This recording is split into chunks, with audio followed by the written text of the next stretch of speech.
All right, let's Yeah. go. Welcome to another episode of the OoruLabs podcast from Bangalore. Ever complain how bad our cities are, how bad your commute is? On this show, you will get to hear from people who are working to solve these problems in their own way. This is your weekly soapbox for urban sustainability. I'm your host, Sathya Sankaran. Apartments have been a feature in large urban agglomerations. With increasingly, they are making their appearance in tier 2 cities as well. With deteriorating quality of services by the city governments, areas with apartment complexes tend to be disproportionately suffering because of the density of people.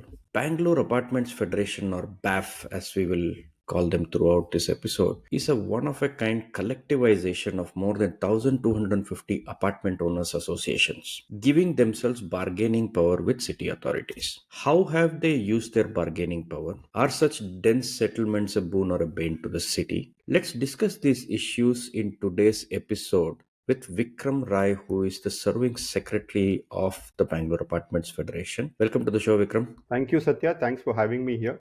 I like the introduction that you've given, but looking forward to this conversation. So let's dive into that conversation. What do you think the apartment complexes can be the answer to sustainable livable cities? Because we are the old way of having these small houses was how we've known our cities and settlements before, and apartments are the new form of living with higher density and more people and things like that. Do you think apartments can play a role in creating sustainable cities? Yeah, I think the outer question of whether apartments are the answer to sustainable or living cities, I think the notion of sustainable and livable cities, I don't want to challenge and take a stab at as yet, because it's much more complicated as I'm beginning to understand the ecosystem of urban growth, how cities grow, the ecosystems around that grow, and the compulsions and challenges around that are way too complicated. Of course,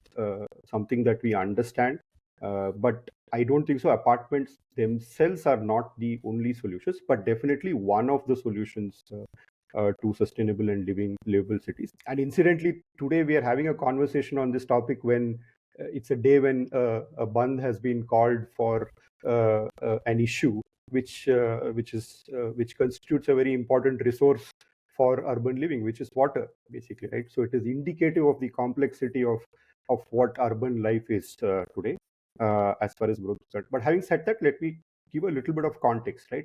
I came to Bangalore in 1996 when the population of Bangalore was 49 lakhs, and today I believe I just pulled up some data.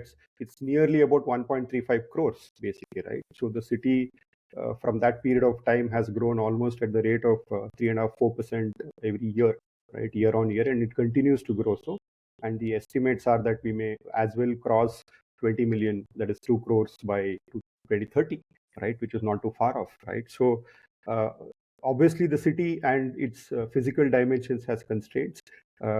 You cannot have infinite growth going on. As and when more and more people come, at least housing, the format of group housing, as we call it, right, which is what is widely referred to as apartments. But there are different, I mean, we are noticing that there are different formats which are coming up right now, right? Villaments, Mhm. villas, etc. Combination of residential, commercial spaces. You're seeing more and more innovation in the form of housing, and those kind of formats will continue to evolve. So definitely, I think in our experience, we have seen that there's a lot of opportunity for this form of housing to build and contribute towards sustainable and livable dimensions of the city, right? That is definitely there. We don't have a choice. We don't have an option. We have to grow vertically. So many people have to be housed. More and more people are coming here and making Bangalore the choice of their life, and hence apartments present a very uh, interesting solution to the city's need. I could put it that way. Of course, then it requires a lot of other things to work for it to be the city to be really sustainable and livable. Definitely, from a housing point of view, there's an opportunity to create efficiencies and effectiveness as far as apartment and apartment complexes are concerned. That's been our learning it. And I think that's partly right, because I just wanted to set that context is most urban planners believe that sprawl is a bad thing. It leads to many more externalities. More people settling further away would mean the city's geography increases, and unless you're able to manage them as different cities and have resources, density is something that is a given. Though some people might complain about the number of people in a single place, it is broadly noted that denser housing settlements and closer living leads to better delivery of services for people. Energy intensity might be slightly different. The elasticity of how much energy goes up in an apartment might be slightly different, but that can be managed differently. The broad consensus, I believe, is whether you're living or working or whatever you do in the city, denser settlements are more useful. Having said that, just to push the thought of sustainability forward, it does have many varied definition, but in the end we are looking at lower footprints of resource consumption and higher efficiencies in people living and basically enjoying the public spaces. How has the concept of apartment complexes or group housing evolved over time, and why did you feel the need to set up this apartments Bangalore Apartments Federation at all? How many people does it represent, and what was the need for that? Yeah, I'll start with a little bit of a history to that. I have not been a part of its initial founding and initial coming together, if I could say so. I mean, BAF was started in 2013, essentially out of an issue which hits at the core of effective resource utilization and the issue of water. Basically, Mm. way back in 2013, I think the BWSSB came up with uh, a notification which said that, hey, all residents of all apartments now constitute a category of consumers of what is called as bulk consumers, and they were all moved to a pricing category or a billing category called bulk consumers, and the whole billing logic for them was changed, and it was much higher than the individual households. A bunch of people living in apartments thought that that is discriminatory, because at the end of the day, all people living in residential units are in some sense equivalent, and there's nothing different in terms of the consumption pattern of, say, 100 houses which are in one building versus 100 houses which are in a street, for example, right? So they thought they thought it fit to come together and take this fight. They filed a legal case. There was a writ petition which was filed in High Court, etc. But as with a lot of things in our country, things legal, etc., take time.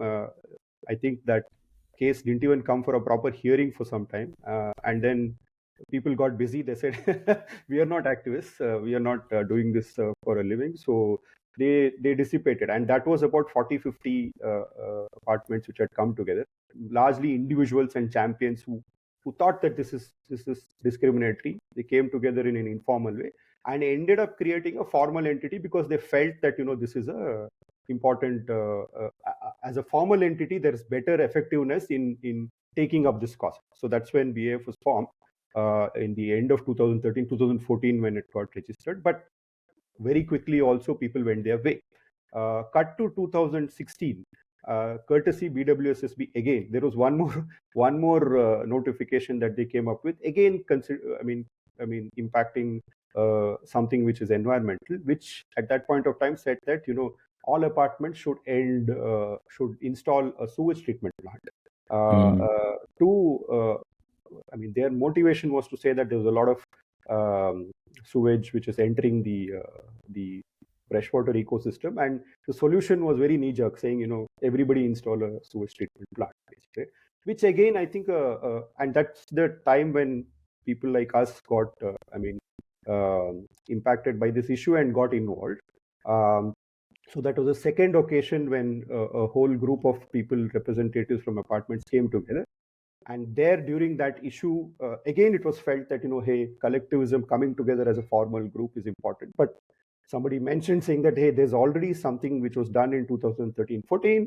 Should we get in touch with them and should we revive that, etc.? And yeah, luckily for us, a bunch of those founders were still around and active and interested. So they said, yes, I think it's important. So that's how I think in 2016-17 we revived. And then there was sort of no looking back.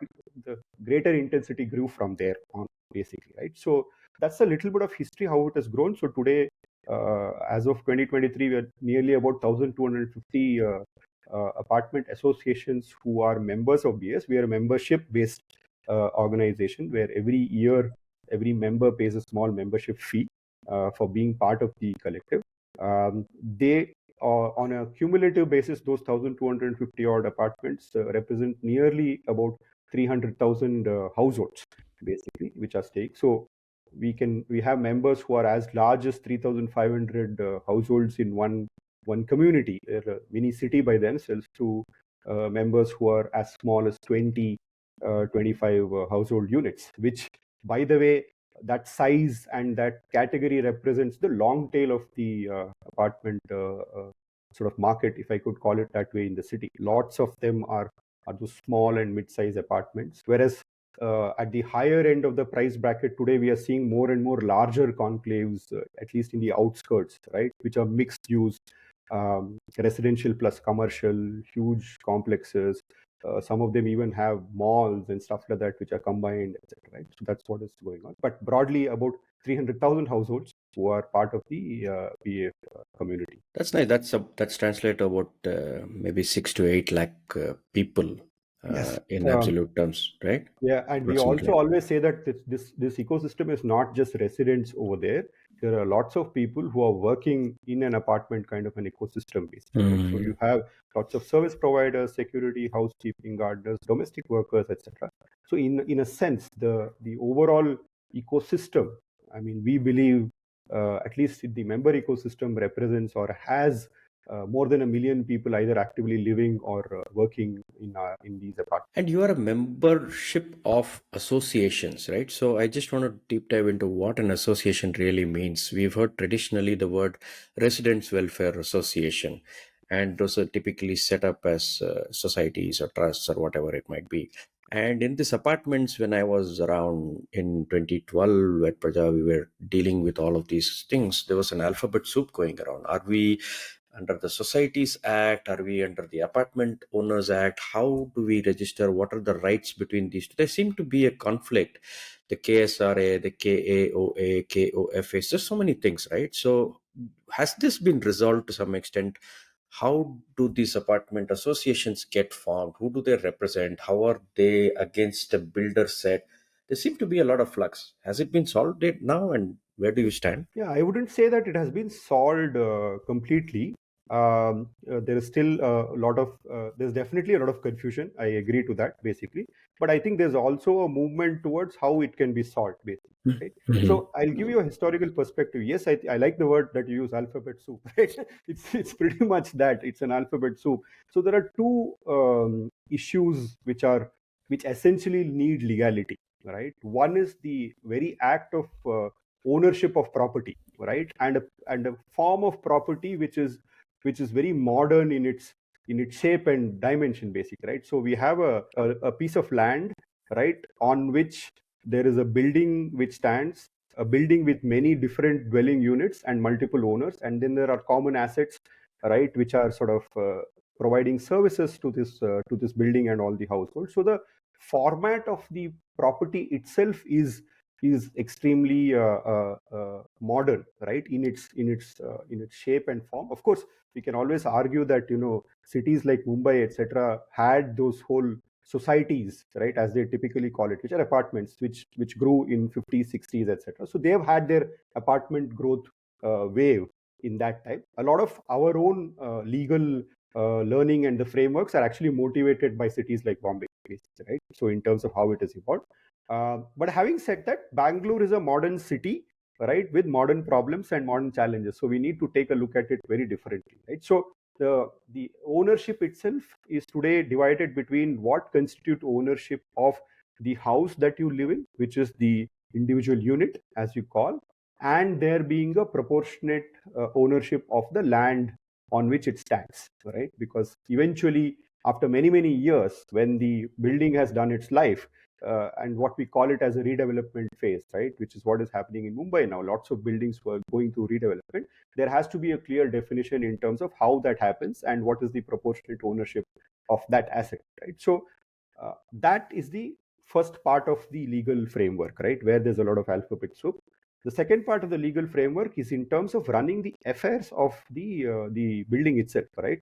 Now, the building represents a small mini part of the city, right? There are common services which are involved, there are common assets which are involved, common areas which are involved, which are accessed by people who are residents, people visiting. So you need a certain governance structure to manage that. And this is a social governance structure, but at the same time, it requires some form of a legal framework to make it acceptable for everybody. And to complicate matters, this is a governance structure which is required for residents who come from all parts of the country with different kinds of multiple cultures and personalities. So in some sense, you require a very robust governance structure to make sure that it runs well. So these are the two areas. One is, I think, property ownership, and second is actual running of the affairs or managing the affairs of that property and services itself, which requires legal definition. So it has been and my own realization is that in this whole 25 years of extreme growth, and I spoke about how in 96 it was 49 lakhs and it was 1.43 crores, largely has coincided with the growth of apartment. Actually, in our own membership growth, we've seen that, right? Between the most of the apartments that we have in our membership are of a less than 10-year vintage. So anywhere between 2010 onwards are the ones which are mostly there. So they have all been built in the last decade, right? I don't think so. The law necessarily expected and anticipated this kind of growth and has not kept pace with that. Although the law and the frameworks for the law is there. The KOA 1972, which we believe, and in BF we think that that is a definitive law, which the anchor law that has to be used, Karnataka Apartment Ownership Act of 1972. Imagine it, in 1972 they have defined an act basically, right? When I believe that in Karnataka still didn't have that way of apartments basically. It was defined and passed in 1972, but I think the implementation has not kept pace. It has not been implemented at all, if I could call it that way. It is now relevant to be implemented in its full spirit. So in the absence of a proper implementation of the right law, I think what has happened is convenience took over. So people literally both, and when I'm saying people, this includes buyers, sort of home buyers, builders, and the ecosystem, the government around it, which is the regulators, basically, literally adopted a convenience approach. So there are other forms of laws which seemed like something which will allow you to manage and run the affairs of a building. So there is a Karnataka Societies Registration Act, right, which technically is for societies, right, with fine arts, sport, etc. Right? It's defined for that, but a bunch of people said that, hey, we're coming together, we are a society ourselves, and so this allows us to create a governance structure using that law, and that has flown. In fact, even BAF, a good 40 to 50% of our members are today registered under the Societies Registration Act, and there have been successive rulings of the Supreme of the local courts which have said that the KSRA is not the right act for registration of housing societies, basically. Right? So that has been already declared, right? So KOA 1972 in our view, and we've done a fairly deep study on looking at various kinds of frameworks, etc. We have published a detailed white paper. Happy to share that, and we can tag that I'll in put the the link here. conversation. It's a good document which has been produced by our internal team, saying that one, KOA 1972 actually does cover a good part of clarity on property ownership, as well as the ability to translate that property to what is called as an association of persons. All the owners coming together and taking over that building and committing to run the affairs of that is how the law is defined. So it's reasonably well covered. But I think it requires one, certain reforms in the light of we being today in 2023 and the apartment itself being a modern day definition. It requires reforms, definitely, and it requires a lot more focus on implementation. For example, that law today does not have a competent authority which is overseeing that law itself. So any form of grievance redressal, etc., and all is literally headless. So we have made a detailed representation to the government, and the current government, and we did push that as the top priority issue around the earlier assembly elections as well. As of now, the status is that the government has recommended that a consultative committee be formed because this Mhm. requires multiple departments. There are different line departments which are involved. There's revenue, there's urban development department, there's RERA, hence housing. So many of them are involved. So they have recommended that a consultative committee be formed, which then looks at where the law is, what the law is, what are the gaps, what are the reforms, and whether it can be definitively implemented in a time-bound fashion.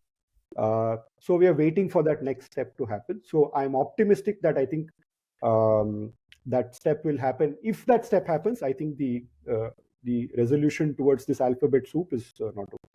And it's a low-hanging fruit because this doesn't impact any other citizen. So our push to the government also is that take this up and do this definitively.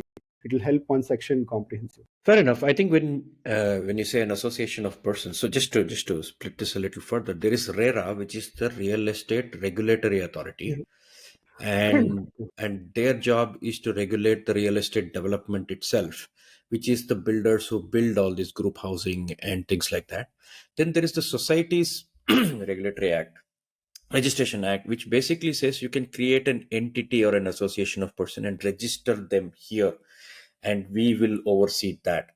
So the Karnataka Apartment Owners Act, I don't know, I haven't read it, but you can tell me who passed it and where does it sit and what does it? Does it say you can register yourself as an entity under KAOA?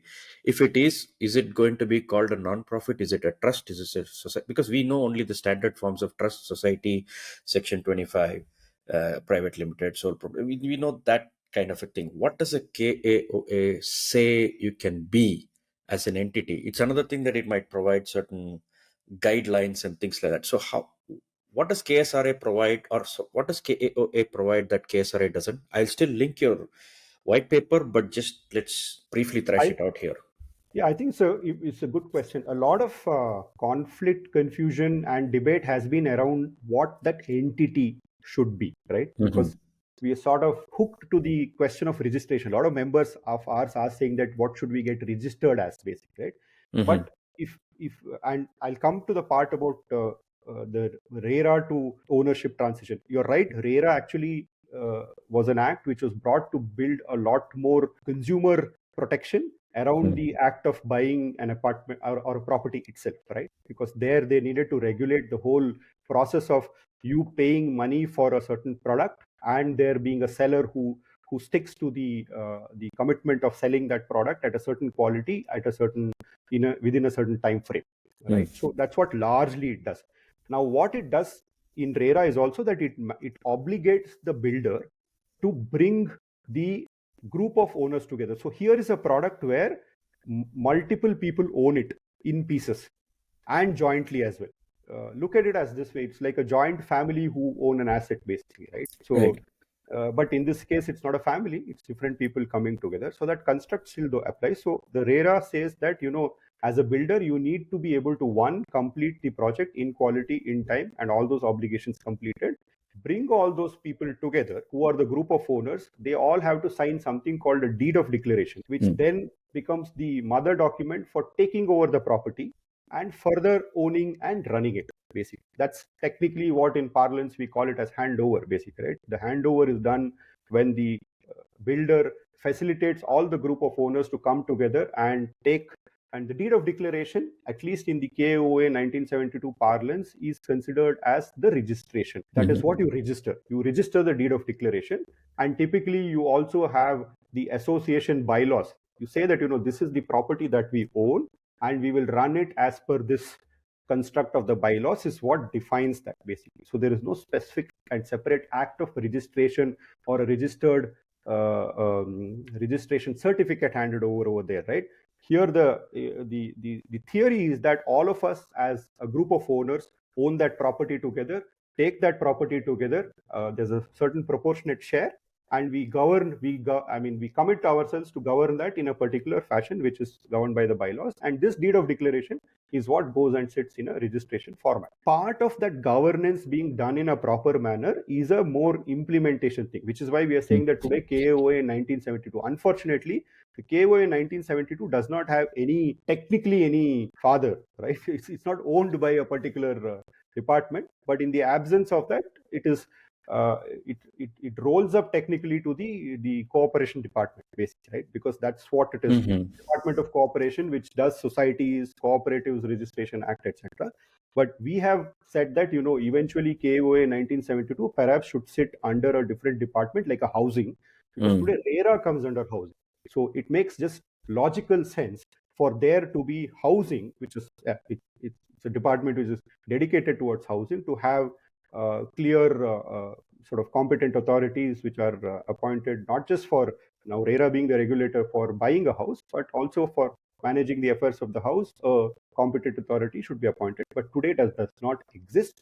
That is the lacuna in the system. But I think once a competent authority gets appointed, the notion of them being registered will sort of be dispelled, right? So you will have somebody, a department or a reference for grievance redressal and things like Mm. that. But technically speaking, the association of people or the group of people jointly own and take over the building. So it doesn't require any structure separately.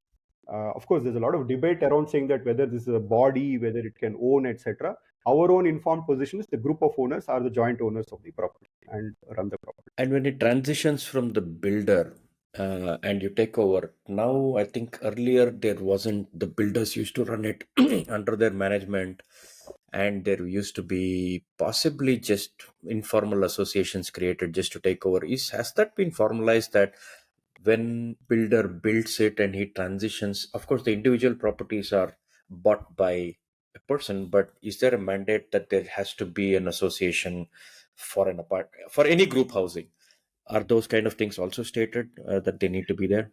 Yeah, I think the KOA 1972 is actually a beautifully written act, right? Like I said, in 1972 they anticipated that, right? What it says is that you're all a group of people who have bought individual units in this building. The builder is merely an agent for you to build it and give it to you. The ownership is always yours. Once the ownership is taken over by you as a group of people, you have the full democratic right to put together a mechanism for governance of managing. At the end of the day, what are Mm. you doing? You are just managing that property individually and collectively, right? So to that extent, it has given definitions for an association to be formed. It's just that the format of an association is also motivated and learned from different other laws, so be it in societies, etc. That the board of governors, there's a team, they have certain roles and responsibilities, etc., is sort of imbibed naturally. But KOA 1972 says that, hey, all of you own this property, you can come together, take it over from the building, and then manage and run it to a structure that you deem fit. So is it theoretically possible that the structure or the legal entity governing an association need not be a society or a trust? Could it be, for example, some other form of maybe a Section 8 or something like that? What I'm getting at is, does the KSRA and KAOA are tightly linked that you need to be a society? Do you admit into BAF people who are not societies? How do you view that? Oh, I'm yeah, just yeah, thinking. absolutely. In fact, our position is you need not and you don't need to be a society. I Mhm. think it has been comprehensively established by multiple orders of the court that residential welfare associations, apartment associations cannot and should not be registered under the Societies Registration Act, period. It has been established, basically, right? Society, the law for a society or the form of a society was is completely different. It is for other forms of, yeah, like it's clearly the Societies Registration Act, the bare act defines what societies are, right? What kind of activities that they can do, and it does not include housing, basically, right? So point number one, Societies Registration Act is not the act that has been. But the practical situation is that a good 40 to 50% of the apartments today are registered under Societies Registration Fair Act. enough. Historically it has been registered. So from our point of view, we don't say that if you're registered under Society Registration Act, you're allowed or not allowed. All of them are members today, but we have said that everybody should eventually move to KAOA 1972 as the definitive apartment ownership and governance act, basically, which is where the work is going on. We hope that in this whole process of reforming that act, the government can also come up with some form of an omnibus mechanism where people who are all registered in non-KAOA type legal frameworks can be sort of migrated, as we call it, to use a tech parlance, right? So is there a batch migration that we can achieve through some simple mechanism for all of them to come under KOA 1972 is something that we have put forward to. How is that feasible? How will that be done? I'm still not sure, but I think society is not the form. So what I was getting at was, so what is that alternate? What does KAOA say you need to be as an entity? Are you supposed, does it say you have to be a non-profit association? You have, of course, it does say guidelines of how it needs to be governed, but does it say anything about what the legal entity should be? Where should it be registered as a legal entity? I'm coming back to that because that's some, without the registration of a legal entity, I find that it's broadly just, okay, you call it an association of persons, right? But that association of persons need to have some legal standing in either the trusts or under the Societies Act or under MCA Act, or one of these things it has to fall under. Even if it falls under KOA, what does the association of persons under KAOA have as, I don't know, responsibilities of filing? Who do they file to? Sure. Have that I been think answered? Sure. I think that is what we are referring to, Satya, as the effective implementation of the act. See, the Okay. act today takes a very good stab at what is legal, what is the rights, right? How do you own that property? I think that has been Mhm. established basically.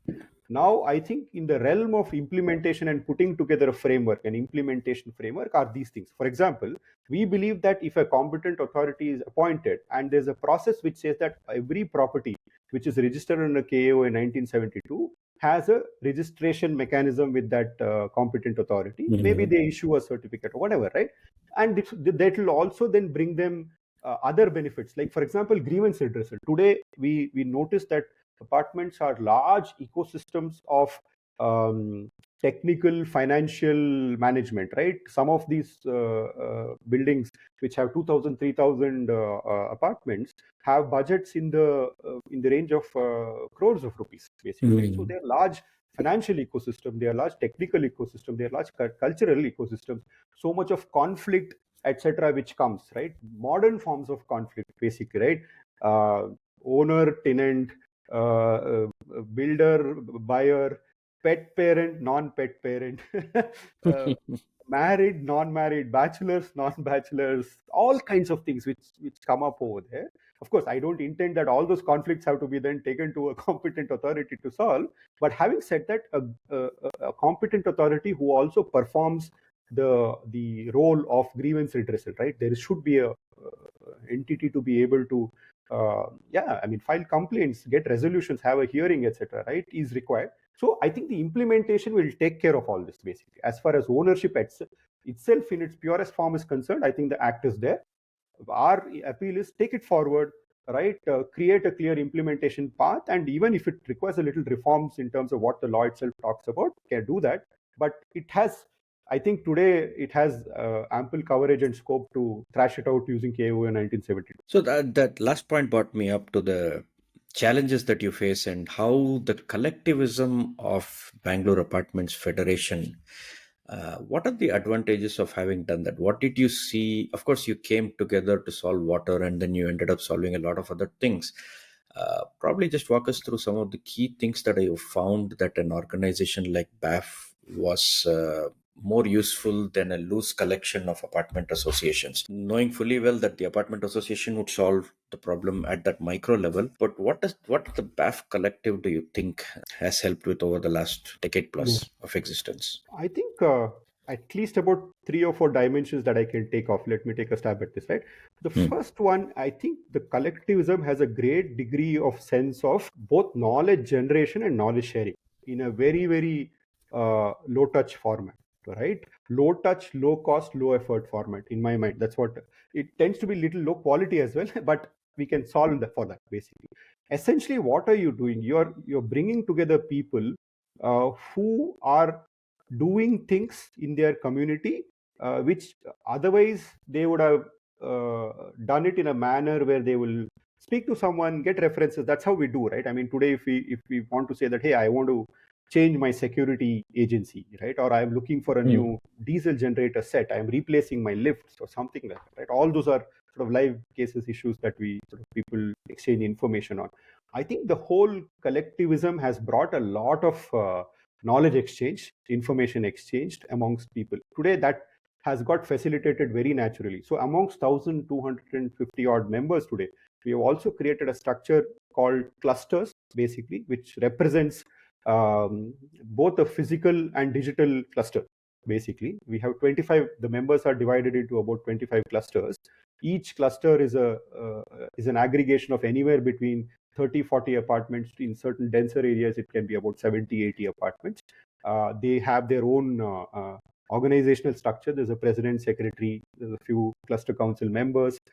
They have a WhatsApp group, communication group, where they're exchanging information and things like that. So they do physical meetings periodically, right, when they come together. That creates a great degree of knowledge exchange at a community level, right? People share, and there people are very fairly, I mean, effusive in terms of their ability to share, right? Because they feel that these information is, I mean, I've done something, and it's also recognition, saying that, hey, I've done something which, if it's useful to you, so knowledge is, I think, the first thing.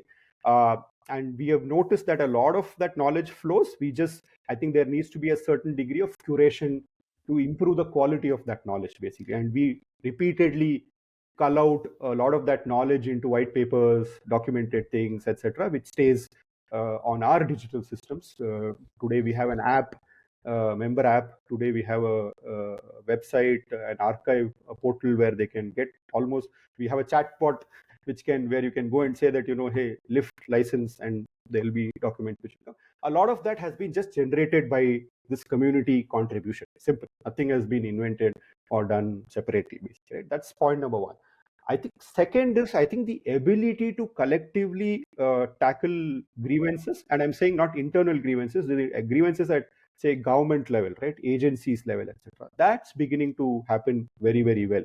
And we have seen that, I think, when there is a collective group of people who represent on an issue, typically with the government, there is better ability for, first of all, there's better hearing, and second, I think there's some degree of influence that you create uh, to to put the liability on addressing that in a time bound fashion. And we see this, and we are empowering, by the way, our clusters, right, to take up issues collectively. Just a recent example, right? There is a bunch of apartments in Whitefield area who said, hey, our BWSSB water supply over the last couple of months has reduced drastically, right? So is there any reason? So 8, 10, 9, 12, 15 people all said the same thing. And then quickly our cluster group put together a data survey to say, hey, who are having these issues, how frequent is this, etc. They were able to set up a meeting with the executive engineer of that jurisdiction, met him, presented a representation, with there being some commitment saying that, hey, we'll look into this, and we'll probably, and of course there was a reflection of what the issue is also by him honestly, right, to say that, the supplies come down and all that. So the better appreciation also when this group goes and meets, saying that it's not just issue, but hey, how does this happen? Where does the water come from? What's the supply? So there's generally the awareness increasing, but great degree of, I think, interaction, grievance redressal mechanism has been sort of democratized in that sense. And then finally, I think we are now getting to the stage of also there being sort of collective purchasing power, right? We are now pushing very hard on solutioning, right? Saying that, as a group of apartments or etc., you can take up solutions. The renewable energy is a great example. We have close to about 200 apartments, members of ours, who have set up rooftop solar. There's a great degree of interest in electric vehicles adoption and infrastructure for that. Sustainability solution. In fact, last weekend we had a day-long workshop on water and energy efficiency solutioning, right? Practical. So it's now moving to the extent of solutioning, where there can potentially be a collective purchasing power for sort of large scale impact, right? So these are the three, I think, knowledge, collective grievance redressal, and solutioning are the three sort of evolving advantages. In addition to sort of a lot of other things, but yeah, I think these are the three key things that I would like to highlight. So when it comes to solutioning and water, I think there's a long history of BAF and water. In the recent flooding, people were blaming all kinds of people, right? Why do you live in an apartment which is in a low-lying area? Some others said, why did the builder build it in a low-lying area? How are we supposed to know? And some others said, why did the government give the permission? to build in a low-lying area. So there are lots of different angles to how a finger is pointed at many people based on where you stand or where you sit, without understanding the other side of the equation. Where do you see your space in solutioning all these things? Yeah, we do get into problems. We do make some choices that are there presented at that point with the information that you have. And a lot of this is, if you didn't just have to finger point, because there would be obviously a huge government angle to all of these things, because they are in charge of the public's commons and the public utilities, and they need to do a better job of it, knowing fully well that service delivery is deficient in many aspects of our society. And you yourself having said that the apartments are getting into the solutioning space as much as they can within the limited capacity of what you can. Where do you see this going between understanding responsibilities and maybe saying, let's not make certain more bad decisions and help ourselves not get into trouble? How do you kind of look at that? Of course, it's very nuanced. I'm not expecting a silver bullet solution for these things, but what are your movements in that regard for apartments to be seen as conscious dwelling units? Like you said, there is solar, and is there a conscious sustainability angle to things? What are the signals you would send out to society in we are being responsible and not being a problem? Yeah, I think nuanced question, but good question, right? So, and we have seen in our own approach over the past few years a change of position slightly happening. Mhm. Way back in 2016 or even in 2013 when it was first formed, I think the fundamental approach was to say, hey, we are also citizens of this city. Don't discriminate, Mhm. and we will fight or agitate if required, kind of stuff, right? But now I think we have come to a situation where we collectively, I think, understand why these decisions happen when they happen, right? We know that the governance moves in a model where, I mean, there has to be a certain balance of priorities that they have to do. And in that kind of a setup, I think poorer people, the people who can't have access on their own, will get priority, right? That's essentially governance, right? You will have to create avenues for different classes of society. I think now with our awareness around that, we are becoming better and better in terms of approaching solutioning in a smarter way, right? For example, if you take the question of water itself, and again we keep coming back to that, it's incidental today we are discussing about that. And I had a interesting conversation yesterday where somebody asked us on the position of our support to the Bandh, basically, right? While everybody is either claiming support or not, what do you do? I said we don't have a position on the Bandh itself, basically, right? I mean, or the issue about water sharing between two states, right? Now, that's a far too evolved subject for us to take a Mhm. position on. It has so many other different dimensions. I said what we do have a position on is possibly our own awareness and knowledge about how efficiently should we use a precious resource, how the city's ecology and environment and climate is changing, and how we should be able to take cognizance of that and take action, right? So that's Mhm. the direction that we are going in, and hence, coming back to your point about buyers, government, etc., right? There are two levels, I think, which we need to be able to move the needle. One is at the level of when people buy a house, right, or a home, right? There needs to be a lot more awareness that needs to be built in for that choice to be made more consciously, right? 10, 15, 20 years back, I mean, when we all came into the apartment ecosystem, we didn't know where the drain is connected, whether, I mean, is it going to the drainage, or is there an STP connected, or is it going to the stormwater drain? Nobody knew that, right? Nobody checks for that, etc. But today I know in hindsight that after all that I have learned through this journey, that there are certain fundamentals that you need to check for in terms of compliance, etc., and all that. There are certain things that you need to ask your builder, saying, hey, how is this building or the home that I'm living efficient, right? Is it having efficient use of resources, etc., and all that kind of stuff? Is it likely to be a sustainable ecosystem, etc.? Those are the questions I can ask today, right?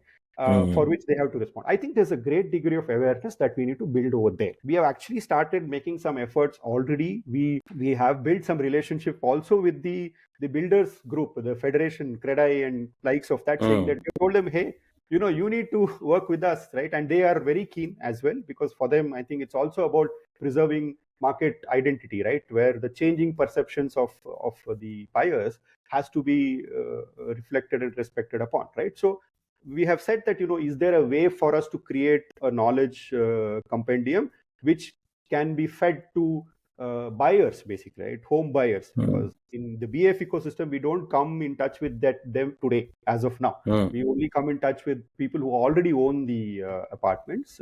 So today, can we address the prospective, and by the way, a lot of current owners are also second owners, right? Who are moving to their next bigger house and stuff like that, right? So can you create a sense of conscious consumerism as far as housing is concerned? That's the first level we have to build, and a lot of things will start changing there if you build a lot more awareness. The second is in terms of the engagement with the government itself, right? At a larger community level, right? What kind of policies, what kind of influence? For example, right, today, the example that you quoted of the flooding over there, right? It's a perfect combination of people who bought into those houses not knowing that there is Yeah. something like that which can happen in the future, and an ecosystem which sort of freely permitted building sort of houses and structures wherever they wanted, right? So we have to influence that ecosystem and this ecosystem for impact to happen. I think we have started doing both. Like, as far as environmental policies are concerned, we are pushing very hard to reform, come up with ideas in terms of how we can promote better consumption patterns. For example, one of the big issues that we are currently fighting on is for the government to allow usage of treated water, basically, right? Treated water. We have humongous amount of water which can get treated and can be available for a lot of different use cases, tertiary use cases as we call it. But there needs to be policy which has reformed to allow for that to happen, right? We are in fact advocating trading of treated water through a marketplace kind of a model, which will incentivize people to also do that more and better, right? So there are, I think, policy level issues, and then there are sort of citizen slash consumer. I mean, in a market sense, it is a buyer who's a consumer, right? In a governance sense, it's a citizen, right? Both Right. are common, and they have to become much, much more sharper and conscious. But one of the advantages of being in the apartment complexes is the density again. And that also meant the government made certain discriminatory policies towards apartment complexes. They could be beneficial in some ways, they might be discriminatory in some ways. Like if you are being asked to put up an STP with some kind of thinking that went behind it, it's negative. But on the other hand, if you were allowed to pick your waste picker, it might be positive in that you might seek out better solutions for treating your waste rather than be tied up with an inefficient collection system that's already under pressure. Same might go for energy intensity, the waste, the water, and all those things. If you were to list the top three where treating group housing differently has been beneficial, and the ones that you see can, either because they haven't focused on that and not yet kind of brought any policies on that, and you're able to do things, or because it allows you flexibility to not be tied to this ecosystem, would you do things differently? What are those three things you think? Because I can't think of it, I don't live in an apartment. Maybe you can tell us, what are those 3 4 things that you think is useful for you to help you explore the boundaries of efficiencies? No, I think let me start by taking a stab at why that. I mean, you started by asking the question saying that it is discriminatory, right? And in our own journey, we have realized that, a lot of times the formulation of such policies are not with an intention to make it discriminatory. Obviously, they're not starting it over. It's just easy and convenient for the policy makers to find natural aggregations of populations for which that policy suits, right? And in Correct. this, in many of those cases, that has certain economic implications which make it discriminatory, That's what it is, Mm. right? That's That's what I what meant. Yeah. yeah, yeah, which is, but at the end of the day, it's still, I mean, it gets perceived as discriminatory, right? That's what everybody feels, that, hey, why am I being differentiated versus somebody else? Our often quoted line is to say that how different, or at least a person staying in an apartment complex is much poorer than the rich people in staying in Individual. individual houses of Koramangala, right? That's the kind of relative class sort of No, that the word differentiated might have been a better word than discriminated. But of course, like, I mean, go ahead. Some of them are sure. discriminatory, some of them are not. But Sure, differentiated definitely are. sure, absolutely. Right. I think what two or three dimensions were looking at the aggregation, right? I think looking at the aggregation as a positive reinforcer rather than Mm. something which then is Correct. used as um, negative sort of Mm. influence is the way Mm. we would like to think about it, right? Yeah. Like a lot of areas where the government has taken a penal approach, penalties if you don't do something. Mm. We are trying to influence and say that, can you look at it, can you flip it other way around and say that if you are a group of people, you can do certain things collectively which individuals can't do. I will incentivize you for doing that, right? Mm. Because then the needle will move far ahead, right, to do that. Mm. In fact, on the environmental law policies is one big area, right? Natural resource utilization, be it water, energy, waste management, etc., is one big group where I think there's a definitive opportunity to rethink policy, right? Mm. Completely turn it around its head, saying that it is not, I will, I will actually incentivize you for doing something better than what is expected.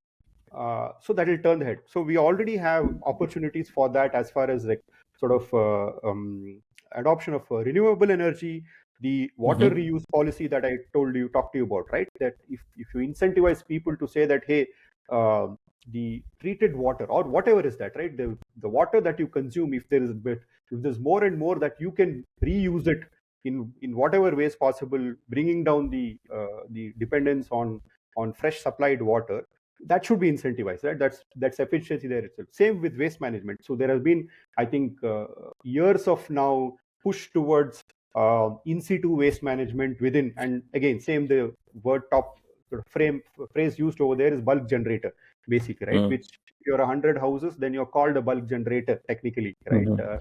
Although individual houses are all generating probably waste in the same proportion as any other independent house kind of stuff, right? But there again, if you say that in situ sort of management of wet waste, for example, is compulsory, but what do you do with the compost?